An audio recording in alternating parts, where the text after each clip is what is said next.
Hi everyone, welcome to Sai Anu's diaries. ఈరోజు నేను మీతో నా స్టైల్లో మటన్ కీమా కర్రీ ఎలా ప్రిపేర్ చేయాలో మీతో షేర్ చేస్తున్నానండి. టైం తక్కువ ఉన్నప్పుడు త్వరగా రెసిపీ అయిపోవాలంటే ఇలా కుక్కర్లో అయితే ట్రై చేయండి ఒకసారి. కర్రీ అయితే చాలా ఫాస్ట్గా అయిపోతుందండి. ముందుగా నేను ఇక్కడైతే 1/2 kg కీమా అయితే తీసుకున్నాను. కీమాని నీట్గా క్లీన్ చేసేసుకోవాలండి. వాటర్ తోటి నీట్గా క్లీన్ చేసుకుని పక్కన పెట్టుకోవాలి. అండ్ నెక్స్ట్ నేను ఇక్కడ చిన్న సైజు ఆనియన్స్ అయితే చిన్న పీసెస్ కింద కట్ చేసి పెట్టుకున్నాను అనమాట. 1/2 kg కాబట్టి నేను తక్కువ ఆనియన్స్ అయితే తీసుకున్నాను. 2 పచ్చిమిర్చి ఇలా కట్ చేసి పెట్టుకున్నాను. అండ్ నెక్స్ట్ వచ్చేసి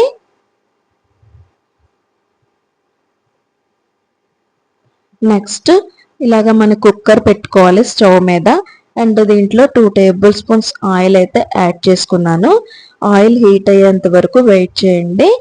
ఆయిల్ హీట్ ఎక్కిన తర్వాత మనం ఇందాక కట్ చేసి పెట్టుకున్న ఆనియన్స్ అండ్ పచ్చిమిర్చి అయితే యాడ్ చేసుకోవాలి. ఇందులో మనకి టైం తక్కువ ఉన్నప్పుడు ఇలా కుక్కర్లో చేసేసుకుంటే చాలా క్విక్గా అయిపోతుందండి రెసిపీ.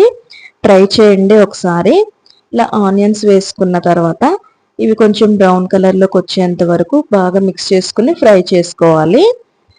నెక్స్ట్ నేను ఇందులో 1/2 స్పూన్ పసుపు అయితే యాడ్ చేశాను. పసుపు యాడ్ చేసుకున్న తర్వాత నెక్స్ట్ దీన్ని బాగా మిక్స్ చేసుకోవాలి. పసుపు అది వేయటం వల్ల కొంచెం త్వరగా ఫ్రై అవుతాయి అన్నమాట ఆనియన్స్. అండ్ నెక్స్ట్ వచ్చేసి మూత పెట్టుకుని ఫ్రై చేసుకోవాలి. ఇలా బాగా ఫ్రై అయిన తర్వాత ఆనియన్స్ కొంచెం లైట్గా ఫ్రై అయిన తర్వాత ఇందులోనే నేను 2 టేబుల్ స్పూన్స్ అల్లం వెల్లుల్లి పేస్ట్ అయితే యాడ్ చేస్తున్నానండి.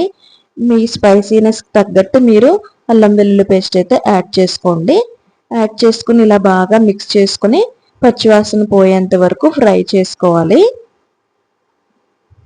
ఇలా ఫ్రై చేసుకున్న తర్వాత చూడండి ఆనియన్స్ అండ్ అల్లం వెల్లుల్లి పేస్ట్ బాగా ఇలా ఫ్రై అయిపోయిన తర్వాత నెక్స్ట్ ఇందులో నేను ఇప్పుడు యాడ్ చేస్తున్నాను అనమాట. ఇందాక క్లీన్ చేసి పెట్టుకున్న మా కీమా ఉంది కదండి, అదైతే ఇప్పుడు ఇందులో యాడ్ చేసేస్తున్నాను అనమాట. యాడ్ చేసుకున్న తర్వాత ఇందులోనే నేను సాల్ట్ యాడ్ చేస్తున్నాను. 2 టేబుల్ స్పూన్ సాల్ట్ అయితే యాడ్ చేశాను. మీ టేస్ట్కి తగ్గట్టు సాల్ట్ అయితే యాడ్ చేసుకోండి. అండ్ నెక్స్ట్ వచ్చేసి ఇందులోనే నేను 2 టేబుల్ స్పూన్స్ కారం అయితే యాడ్ చేశాను.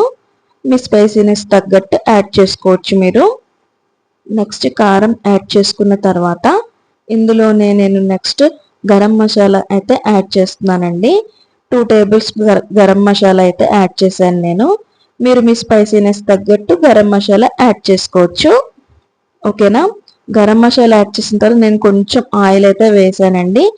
నాన్ వెజ్ కర్రీ కాబట్టి ఆయిల్ ఎక్కువ పడుతుందని నేను కొంచెం యాడ్ చేశాను. అది మీ ఆప్షనల్ అనమాట. యాడ్ చేస్తే యాడ్ చేసుకోవచ్చు. అన్నీ కలిసేంత వరకు ఇలా బాగా మిక్స్ చేసుకోవాలన్నమాట. బాగా కలుపుకోవాలి. బాగా కలుపుకుని ఇలా బాగా మిక్స్ చేసేసుకున్న తర్వాత ఇప్పుడు నెక్స్ట్ ఇందులోకి నేను 1/2 గ్లాస్ వాటర్ అయితే యాడ్ చేస్తున్నానండి. బాగా కుక్కర్లో పెడుతున్నాం కదా, బాగా ఉడుకుతుంది అనమాట కొంచెం వాటర్ యాడ్ చేయడం వల్ల. మీరు తీసుకున్న క్వాంటిటీని బట్టి వాటర్ అయితే యాడ్ చేసుకోండి. నేను 1/2 kg కాబట్టి కొంచెం వాటర్ అయితే యాడ్ చేశాను. నెక్స్ట్ ఇలా బాగా మిక్స్ చేసుకోవాలన్నమాట. మిక్స్ చేసుకుని కుక్కర్ మూత అయితే పెట్టేసుకోవాలన్నమాట. దాన్ని నేను 5 to 6 విజిల్స్ అయితే వేయించాను. నేను తీసుకున్న కీమా అయితే లేతగానే ఉంది కాబట్టి 5 to 6 విజిల్స్ అయితే వేయించాను. మీరు తీసుకున్న కీమా అయితే మీరు ముదురుగా ఉందనుకోండి కొంచెం ఎక్కువ విజిల్స్ అయితే వేయించుకోండి. నెక్స్ట్ విజిల్స్ అయిపోయిన తర్వాత కుక్కర్ ఆరిపోతుంది కదా, అప్పుడు కుక్కర్ మూత తీస్తే చూడండి కర్రీ మొత్తం మనకి ఇలాగా దగ్గరగా అయిపోయి చాలా క్విక్గా అయితే రెసిపీ రెడీ అయిపోతుంది అనమాట. చూసారా ఎంత బాగా వచ్చిందో కర్రీ అయితే. ఇది మనకి రోటీలో కానీ రైస్లో చపాతీలో కూడా చాలా బాగుంటుందండి. వీడియో నచ్చితే లైక్ చేయండి, షేర్ చేయండి. Thank you for watching.